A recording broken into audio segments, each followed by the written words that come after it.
Greetings, good people. Welcome to another edition of Leaders and Learners, where we all know that the best leaders are lifetime learners.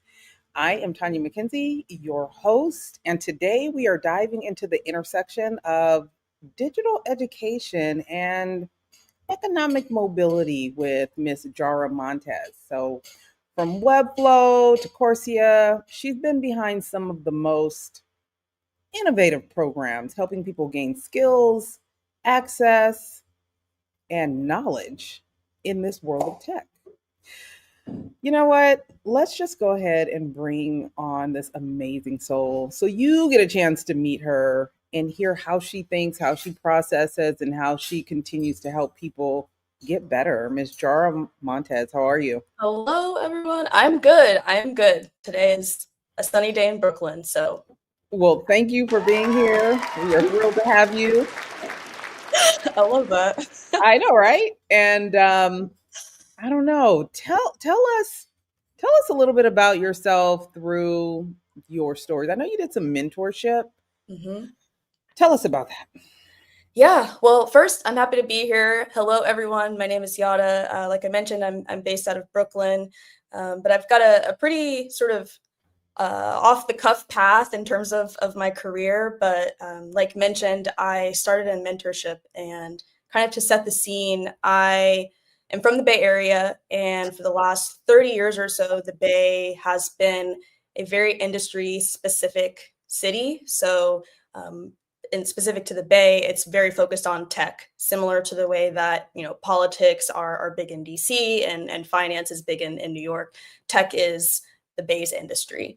And so, what that typically means is that there's a very structured and very traditional path for what success looks like in these cities. And so, for the Bay specifically, it means going to a high performing high school, which a lot of Bay Area schools are. It means getting internships in high school in STEM specific fields that then get you prepped for a STEM major at a very well known industry specific college. You get internships there, you major in engineering or computer science, and then you pop out after graduation and get this very well paying, nice, shiny computer science job at a tech startup or a big tech company. So that is the sort of standard path for success in that space. So that kind of sets the scene. But going back to my specific story, when I started tech about 10 years ago, I mentored at a local Bay Area high school. And the goal for that program was to help expose students to entrepreneurship. So we broke them out into small groups, and they had to ideate, build, market, and sell their specific product. And so over the course of 2 years, I got to learn a lot about these students, their interests, their skills, their weaknesses, things that made them excited, and really kind of develop a mentorship relationship with them. But one student in particular, she was really interested in web design and development. So building websites, building things for the web. And we were all incredibly excited to learn that she had not only applied for a summer program, but got into the summer program. And this was at one of the well-known colleges down the road in the area. And so we were all super excited for her. However, there were hiccups along the way. Four, in fact. The first was that it cost money to get into this program. Due to her family circumstances, herself and her family could not afford to pay for the program tuition. But we gathered together through scholarships and crowdfunding and were able to get her money to at least pay for the program. So that was roadblock one. Number two, because it was a web design and development program, she needed to have a laptop. She did not have a personal laptop at home. The only laptop she used was the one that was given to her at school. And obviously, she could not bring a school-issued laptop to another program. So we were able to find someone to donate their laptop during the duration of this program for her. That was roadblock number two.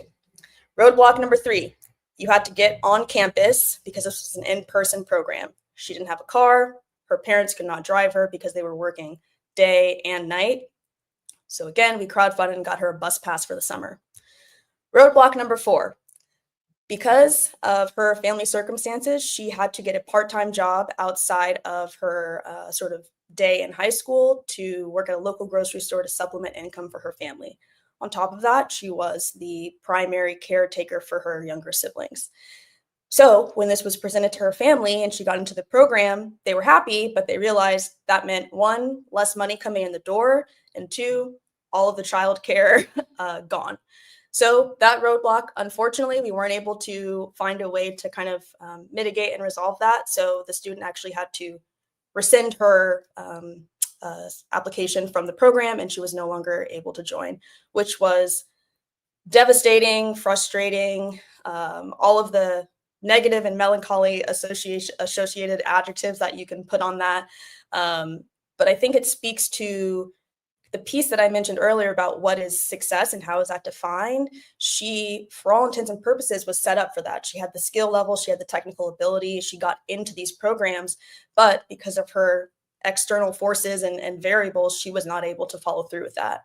And so that's in contrast to a student whose parents can afford to pay for the program, whose caretakers can drive them there, who has a laptop and has the freedom to not have to work during the summer and can afford to go to these programs. And so, again, it sort of chips away at this larger gap, which plays out, and the gap gets wider and wider as these opportunities start to shrink for certain demographics, certain areas. And so this is something that's just sort of I think about every time I build a program is I want to make sure that I am exposing people to something that is interesting to them.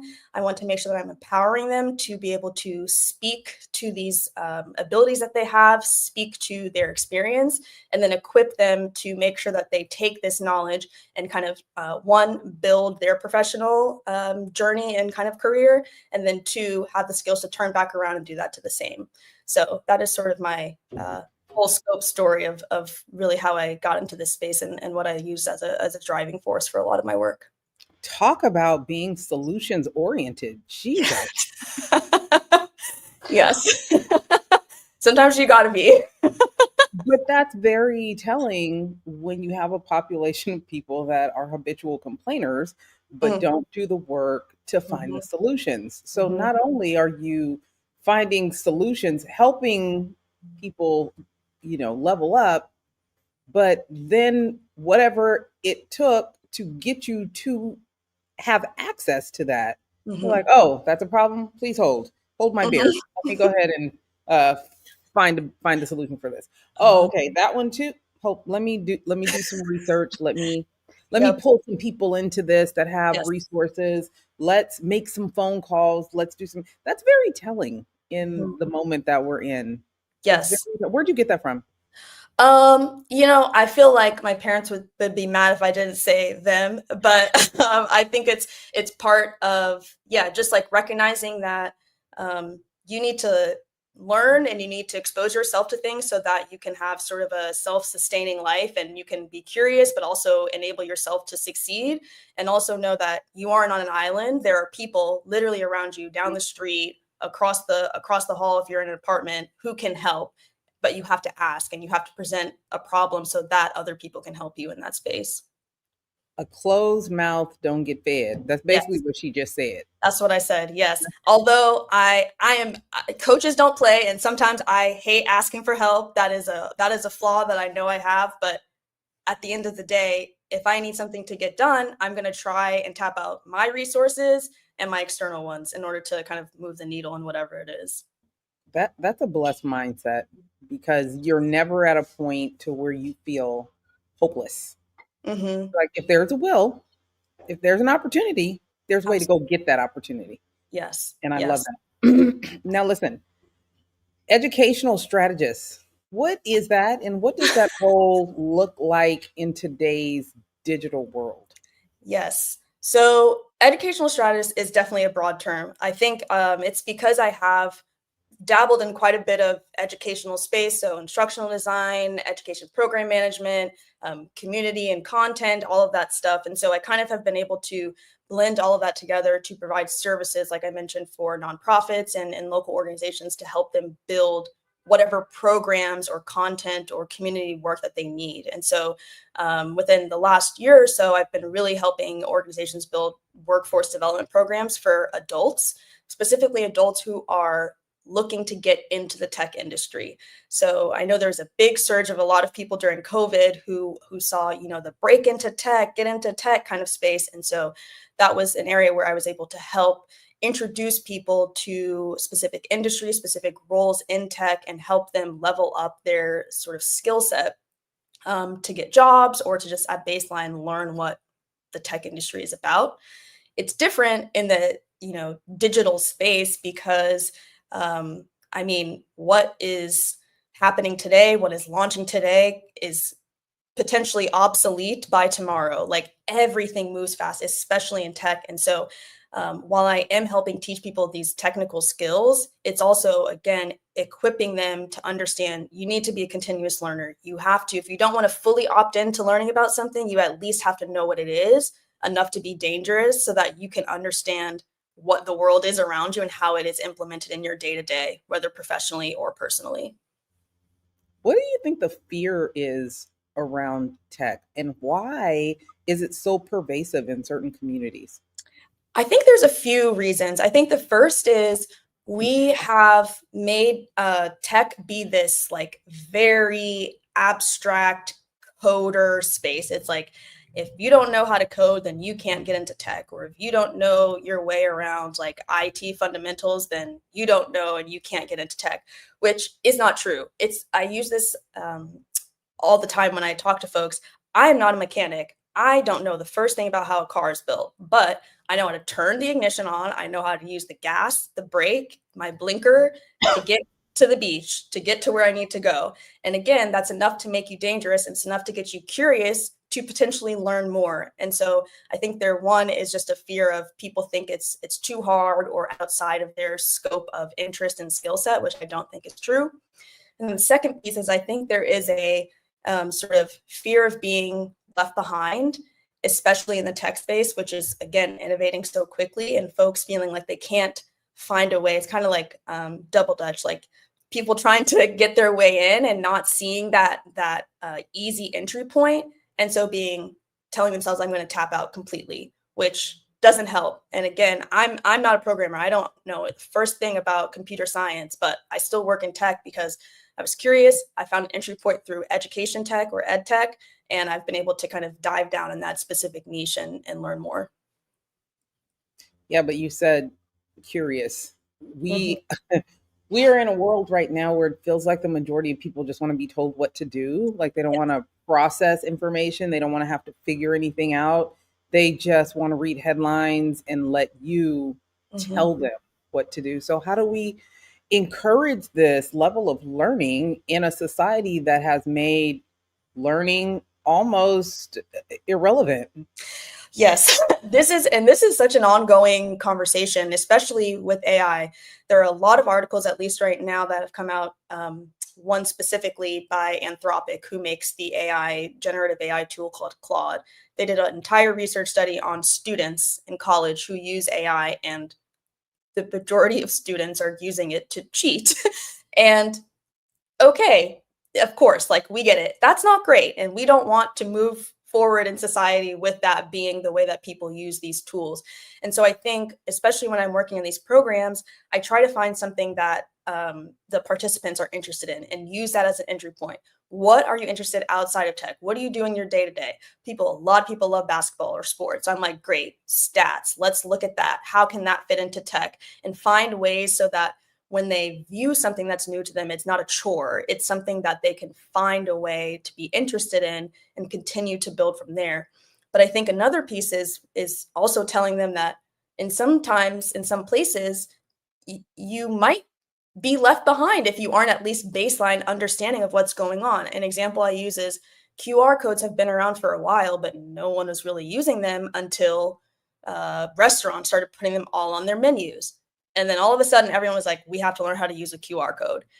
Of course, that's not at the same level as something like generative AI or other emerging tech, but it's at a small scale, an understanding of these things get quickly implemented in people's lives. And if, again, you don't have that curiosity or at least a baseline Mm, understanding of what this means, it's going to be a bit harder for you to kind of keep up as these things keep growing and compounding in complexity. absolutely. Listen, what are I love the work that you're doing, first of all, Thank and you. I love how it dispels the myth of black in tech. Like Mhm. you are incredibly savvy, even though it is something that, I don't know everything about it, but I'm curious. So that shows people you don't have to be an expert to be good at something. You are someone that educates other people in this. So I just hope people take a message, take a lesson from that. But I want to ask you, there are common gaps between traditional education and today's workforce needs. Mhm. How can we close that? Yes. There are a lot of ways, but I think the first that I always like to say is um, all types of education serve their purpose. And in our US education system, a lot of our focus is on general sort of high level mastery. So we're in school K through 12, that's required. Then we go typically into a sort of post-secondary work, whether that's 2-year or 4-year institution, and then some people even tack on more work after that. And so the goal is to understand what is shared with you, regurgitate that, master it for that month, take a test, move on to the next thing. And so again, that kind of serves a purpose, even if it's not the most impactful way. We're able to kind of get a range of content across our 18 years of education or so. But I think once everyone graduates and gets into their workforce, they stop prioritizing learning or assume that learning only happens in the format that they had growing up, which is not the case. Learning literally happens every day if you let it. Like you can walk down the street and see someone doing a basketball drill and being like, what are they doing? I'm curious, learning their drills, etc. And be like, let me go home and watch a YouTube video on like top 10 basketball drills to do outside my home or something like that. Then go watch a basketball video. Like you are learning just from walking outside the street, but again, having to be curious and enabling yourself to continuously learn and check in. And so when we're That's in the the work, problem. oh, That what? people, but that's the problem. People aren't even curious anymore. They're just That's like, true. okay, I'll even say I'll go so far as to say I've asked a few teenagers recently, Hmm. like, without your phone, without video games, what are your interests? And they'd be Hmm. like, I don't know. Right. Like, what? Yeah. Yes. Yes. And that's probably a whole other story for another day, especially because of our attention span as a whole has But I just think there are adults like that now. Like, okay, absolutely. without your phone, without your I don't know, Netflix and chill. Like, what are your Hmm. interests? What are your Hmm. interests? Without your Hmm. social media, what are your interests? And you're like, Yeah. Yeah. And I think and I can't speak for other industries because I am primarily in the tech space, but because of my work, literally have to. There have been so many projects, tools, initiatives that have been brought to my desk that are like, learn this because we have to ship something tomorrow. And I'm like, I don't know the first thing about this, but I'm like, I got to learn. So I'm going to talk to my neighbor. I'm going to watch some training. I'm going to play with whatever I can. If there's a tool that I can get my hands dirty in, I'm going to repeat this back to my manager to make sure I have it clear, and then I'm going to go in with as much confidence as I can and speak to that piece. And so that sort of like scrappiness is something that I've had to kind of build on continuously in my job. And so I think I'm lucky in the sense that I have now built this muscle of how do I continuously learn and how am I going to be curious. But in terms of other industries or folks, it is a little scary because to your point, some people really don't have an answer. And so I think a big piece of this is just like you need to self-reflect for a second. You need to be like, what am I contributing to my personal progression, my community support, reflection, whatever. And listen, I'm the first one to say I'm tired after work. I would like to scroll on my phone or watch a TV show, absolutely. But outside of that, I think there's a piece of me that still wants to contribute to society in a meaningful way. And if I break that down, for me, that looks like supporting others. And so I'm always going to try to learn more about my interests and things that I want to give back to the community. I am literally talking to you on my platform called Leaders and Learners because Hmm. I feel like if people actually open their mind, they will learn something that helps them become better in life, professionally, whatever. But Hmm. it still baffles my mind how close minded today's adults are. Like today's Mhm. adults, they Mhm. literally are just very, this is what I do, even to the point where it's like, this is my job. Like, I Mhm. just do my job. Mhm. I can't do anything outside of my job. Mhm. Maybe it's just that we didn't grow up that way. Mhm. Mhm. Because the workforce that we were in required you to be agile. Yes. So it wasn't like, well, I ain't gonna do that because it's my job, not my job. It's like, okay, I'm gonna do it. I'm gonna learn. Then that means I'm learning how to do more, which then makes me more valuable. Mhm. Mhm. And Mhm. that mindset just doesn't. I don't know. I think it might have more to do with who raised you. I could be wrong. It always comes back to that. Yeah. Yeah, that is so funny. And I think about this to your first point of you asking me where I learned some of this like autonomy and giving a shout out to my parents. It was probably the most frustrating thing growing up where I'd be reading and I didn't know a word and I would go to them, my parents, and ask them what this meant. And they'd reply, look it up. And I was like, no, I'm literally right here asking you. Can you just tell me that? Look it up. And then if I couldn't spell it or whatever the case is, they're like, sound it out, look in the dictionary. And I was like, oh my gosh, you're supposed to be a resource. You're supposed to be my parent. You're supposed to help me here. But I realized that they were setting me up for success as I define in terms of being autonomous, with being curious and figuring things out and not relying on other people immediately to solve whatever problem I have. You have worked for some pretty big names. You worked for Webflow and Salesforce. Tell me, how did each of your professional environments shape your approach to education in tech, and where are you now? Yeah. So I think that the biggest piece is when I joined Coursera, I joined in November 2020. And if we all remember, that was peak COVID. And Coursera, for those who aren't familiar, is an educational platform that's online. And they partner with universities or big tech companies to have courses to introduce you to specific in demand skills like project management or IT. So when I joined, I was a program manager and I had to help build this sort of new content arm. And Coursera's monthly active users, so how many people are coming to the platform per month, like 10x in COVID because everyone was at home and everyone was incredibly online.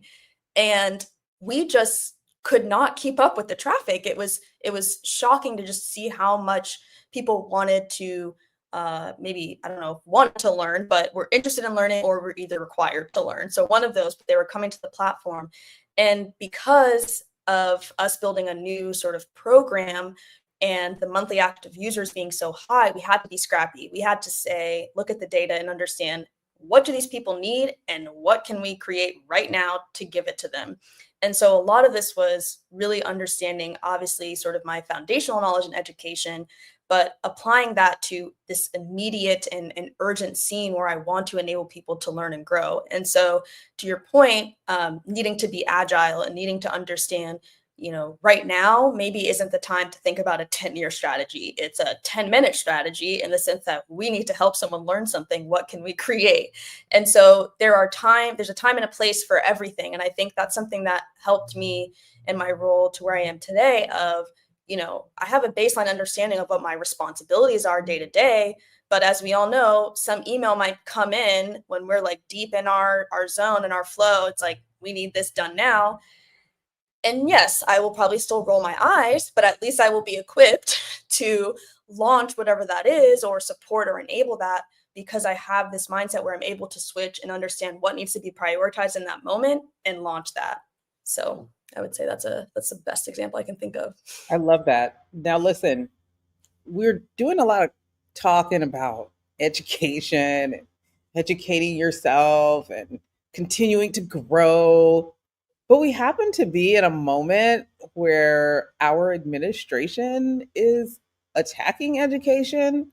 We happen to be in a moment where I've never had so many Black and brown people say, well, you don't need college to be successful. Where, okay, that could be true, but I've never seen any European American that comes from money tell their kids they don't need to go to college.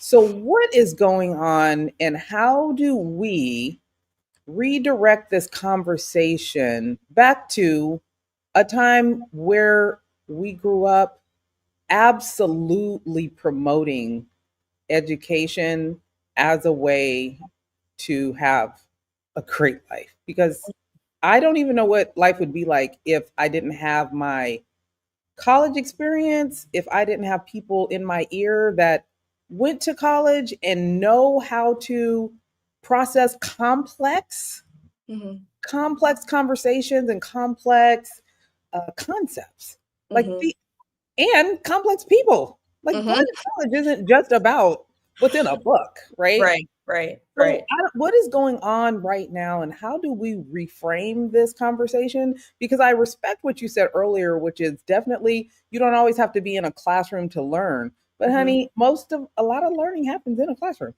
Yes. Yes. I think we've gotten here, because the internet has exposed us to a lot of different types of people, and I think, um, folks who are entrepreneurs or who have part-time jobs or whatever the case is, have really shown us that they have found success in that space, and that is incredible, and I love that. I think we have, like, over-indexed on one sort of definition of success, outside of going to school, and I think we need to kind of reframe it as education as a whole is important for us to kind of, in the society that we have in the US, working within the bounds of what, we have set up in this country. Education is a surefire way to, leveling up yourself, your economic, status, and your family. And so that's something that I think we've sort of steered away from and have focused on sort of, looking at other people's success and what they've done versus sort of like, again, understanding we're operating within the bounds of this society and culture that we've created, and education is a, to me, and that's because I'm an educator, is one of the most important things that you can have in your tool belt. And I think, because school is so often, especially public schools, are so, because of lack of resources and funding, et cetera, have to be kind of one size fits all. And obviously, we know not everybody works well in specific settings, and we get that, and that's important. But I don't think that should be abandon school altogether. I think it should be find ways to supplement your interest in education other ways, whether that is I don't want people to be like iPad kids and stuck on the iPad all the time. But if you're interested in something that your school isn't sharing, go watch Khan Academy online or look up a YouTube video about like the history of X and learn something that way and find a way to understand what you're interested in. But I think it should continue to be rooted in education. Um, and I don't think we are highlighting that as much as we should, instead of, kind of like, abandoning it for the shiny thing. I know a lot of folks right now are really into influencers, and that's cool and that's great because influencers are, we love people making money. We love people doing all the things they're interested in, but the influencers are not often talking about their education. Some of them are educated, some of them have college degrees, and that's something that's not probably part of their scope of influence or whatever the case is. But kids or other people will see that and be like, I want that, but not know what it takes to get there. And education is typically part of that. I think we need to start romanticizing education again. We need to Mhm, glamorize mhm, education the mhm, way that damn near everything else that we don't want our kids to be involved in is glamorized. All mhm, that being said, mhm, we know that that a lot of influencers are showing an image that's not really their lifestyle. mhm, We mhm, know good and well that there are even celebrities who put on like mhm, they got it and they really don't. I think we mhm, really need to start glamorizing education that way. Like, mhm, I need some influencers to do that. mhm, Glamorize education. Put mhm, that up on a pedestal, because even if you can't go to college, the fact that one wants to broaden their mind, people don't even read books no more. mhm, mhm, Like, come mhm. on. Yeah, yeah, yeah. I think it's a very murky space right now, and I don't know what this will look like, in 5 years, let alone tomorrow, because something else might pop up, some new tool, some new feature, etcetera, um, which, yes, makes me nervous because I know I've equipped myself with all the things that I, value about myself, but what about the kid down the street? I have no idea. I don't know what is going on through their head, how they operate, etc. And so it is a problem that educators face, K through 12, as well as myself and adults, of like, how do we get people to be interested? How do we get people to bring back that curiosity? Because it sometimes, more often than not, has been lost. So that's the big question mark, genuinely. What role do you think partnerships with companies, schools, communities all play in successful educational initiatives? Oh, such a big role. I think, and there's so many, for folks who are interested, articles about this, but a specific example is career and technical education, or CTE. Some people kind of call it vocational ed, things that are more focused on trade or in demand sort of industries. And so what typically happens is in high school, you take one of those classes and then you are, in theory, supposed to get internship credit because you are partnering with a local employer to kind of build your knowledge and skill set. But to points that I've mentioned before, and that we've probably also seen, excuse me, schools are underfunded, they're under-resourced, employer partners don't have the time to train, etc. And so this is where you get a like English teacher who has to sign up and help teach woodworking because of the under-resourced, understaffed, etc. And then we don't have the employer woodworker who's coming in to train people because they're understaffed at their job, etc. So it's a cycle. And so the kids are like in this classroom, not learning much. They have it on their high school kind of resume, but they don't really learn the skills. And so when they graduate and the employer is looking at their skill set and interviewing them, it's a big gap. And this goes back to your point before of there's a gap in the workforce, especially in workforce development programs, especially in career and technical education programs, because there's been a point of friction between the school's resources and abilities to teach and the employer sort of necessary requirements and skill sets they're looking for. And so this widening gap is making it harder for us to find ways for students to get hired after school. So that's why it's so important that we work with the community centers, we work with the local businesses. And I'm not talking like big tech. We don't need like Google to come in and teach these courses. There is a mom and pop shop down the street that needs help with their IT.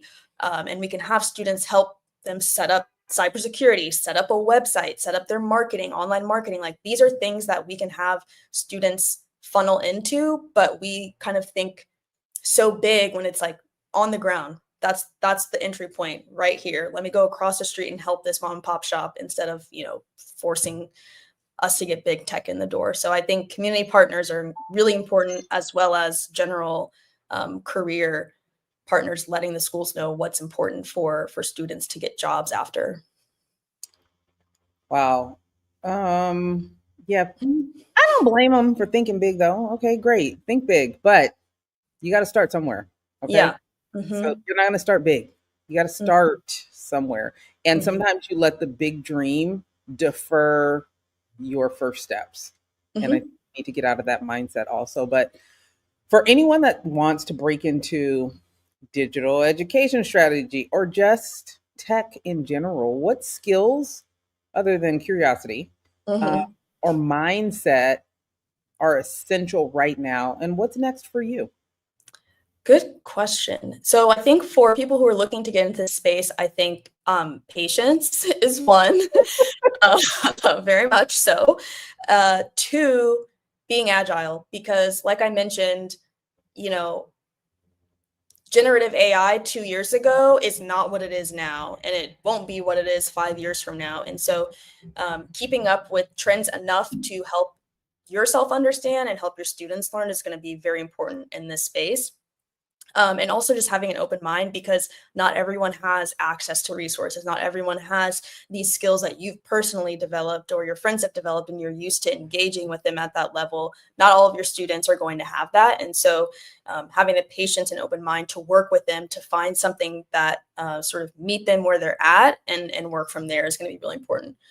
What's next for me? I think right now I'm just going to continue to build programs and enable folks. A lot of the work that I'm doing right now with some of my nonprofit organizations is in the AI space, just because that is such a big piece of what people are looking to learn. And again, it's not anything like teaching them how to code, it's like, what is a prompt? Like, that's something that a lot of people might not know what it is, or might not know how to interact with a specific tool. And that's something that you can train people on. And so for the folks who are looking to get into space, again, it doesn't have to be these like big programs. What is a prompt is so small in terms of a question or a topic, but there's so much information that you can help someone sort of get exposed to. So don't be nervous to teach something that might be niche or small or whatever the case is, because someone out there is going to use that to help them succeed. For people that have this idea that AI is going to take their job, AI is going to, keep you from prospering, AI is more of a problem than it is a solution. What is your advice to them? Yeah, I mean, I hear them. I think along with all emerging tech, especially generative AI, because it's still very new, we don't know what is going to happen a year from now or literally tomorrow. And there are valid points and valid critiques of this, especially going back to the article that I mentioned about how a lot of students are using it to cheat. Not great. We don't love that at all. But I think specifically with AI and maybe just broader innovations or tech space in general, I think we force people to kind of like fully opt into these spaces, and that's not what I recommend. It's like, at least, again, learn enough that you're dangerous, be informed. You don't have to chase every trend, but just be informed so that you can kind of continuously move with the way things are going. To the AI is taking my job, sure, that's a possibility. I don't know what that looks like. I don't know when that will happen, but I think we are humans and we still crave this authenticity piece. And at least right now, I can say that AI is not hitting the mark on that in a lot of spaces. And so if you are good at your craft and you are dedicated to being the person that you are, whether you think AI is taking your job or not, I think you will still find success in the space of people wanting to connect with humans and find whatever, connection they have there. But again, I can't speak to like long term because stuff just moves so quickly. But what I don't want is people being left behind. And I don't want people feeling obsolete because this time next year, some AI based thing is left on their desk and their boss wants them to work through it and they have literally zero context or understanding of what that is. That's what I don't want. Yeah, I like that. As a Bay Area native, I Mhm. have to ask you, how is New York treating you? It's good. There's seasons, which is new for me. And one of the seasons is winter. So seeing 9 degrees on your weather app as a Californian is No, uh, ma'am. altering. Yes, absolutely. But overall, it's been great. The pizza's good. The food is great. The parks are great. The energy is unmatched, and I love the area I'm in. But I love the Bay Area. I'm a Bay Area girl, so I can't knock it too much. So my son went to Sarah Lawrence College, and Mhm, his first semester out there in Bronxville, in mhm. his first semester, it snowed towards the end of the Yes, semester when basketball season was starting. Keep in mind, basketball is an indoor sport. Okay. right. This dude called me and was like, and I can't believe coach still wants us to go to practice. I'm like, dude, you live on campus, walk. It's snowing. You just bought some new boots. Like, get what? He was so traumatized. He was No, like, I mean, he I was like, he I wasn't I so hear him. I hear him. When you see that snowfall from inside, it's like, oh, so pretty. Oh, so romantic. You walk outside and then it's ice. It's dogs dirty. peeing. It's yellow. It's dirty. There's some trash there. And you better hope your neighbor shoveled or else you're going to be sliding on ice. It's wild. And I know I probably sound like a baby, but I'm sorry. That's Dude, when I went to Grambling, even when I went to Grambling, I was like, they need classes or like a class that California people can take before they move out of California because we are not ready. Like no. we ain't ready for we ain't ready for big bugs. We're not ready for the humidity from the south. We're not ready for the snow from the east. We just are not ready, and we are always ready to go back home. Yeah. Yes. Yes. Yes. Because someone was like, you need boots. I was like, okay. Me walking out in the snow with like boots that I was wearing to the club. Like that's not They're like, work. no, ma'am, that's not what we're talking about. Just ill prepared. Like there's Yes. nothing that gets you ready for that. There's nothing. And Yes. I don't appreciate it. Parents, get your kids ready, okay? Because we are culturally unprepared for what other parts of the nation have for us. Yes. We're not here Agree. for it. So before I let you out of here, give me 3 words, 1, 2, 3, that you would never want affiliated with you. Oh, wow. Okay. Interesting. Wrong. Just She being said I'm honest. always right. I'm thinking daughter. What? Yeah, wrong, lazy, Mm, and unkind. I got you. Yeah. I got you. And I love all of those for you, except for the wrong part. But since you're never wrong, that ain't wrong either, I guess. I don't know, whatever. Okay. So listen, do you ever plan on coming back to California? I was just out there. I was in San Francisco. I took the cable car for the first time in my life, which was so amazing. I was hanging off the rail in the sun playing Unwritten by Natasha Bedingfield. Oh I was my like, God. this is a moment. You're like Um, yes. So come back to visit? Yes. Move? Potentially. I love Brooklyn. My husband and I love Brooklyn. We'll see. We'll see. It's in the cards. the Okay. Then I'll take it a little further. What needs to happen in order for you to turn that possibility into a I'm on my way? Probably more public transportation infrastructure. So I you're haven't not coming back. So you're not coming back. Okay, good. So I'm not coming back. So I guess that was the end of the convo. Yeah. With our public transportation, you might as well go into Asia. So yeah, guess that's a wrap.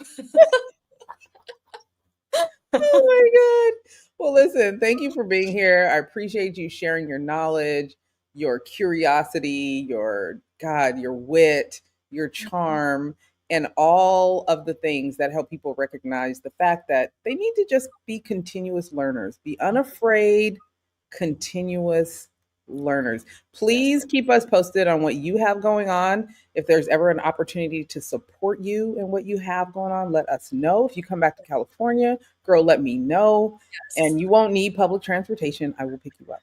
Oh, okay. That's lovely. Thank you. Thank All you again, and you take it easy. right, everyone have a good night. Bye. Hey, thanks for showing up to the podcast where we all know that the best leaders are lifetime learners. When you get a sec, take a moment, leave a comment. What you think about today's episode, and share it with someone that you know could use the gems that were dropped today. Follow and subscribe. You don't want to miss who's coming up next. You never know who could show up here and what they could say. For your professional needs, marketing, PR, communications, and leadership, make sure you follow us on all social media platforms at Sand and Shores, or hit us up at sandandshores.com. Again, thanks so much for showing up. We appreciate you, and we'll see you soon.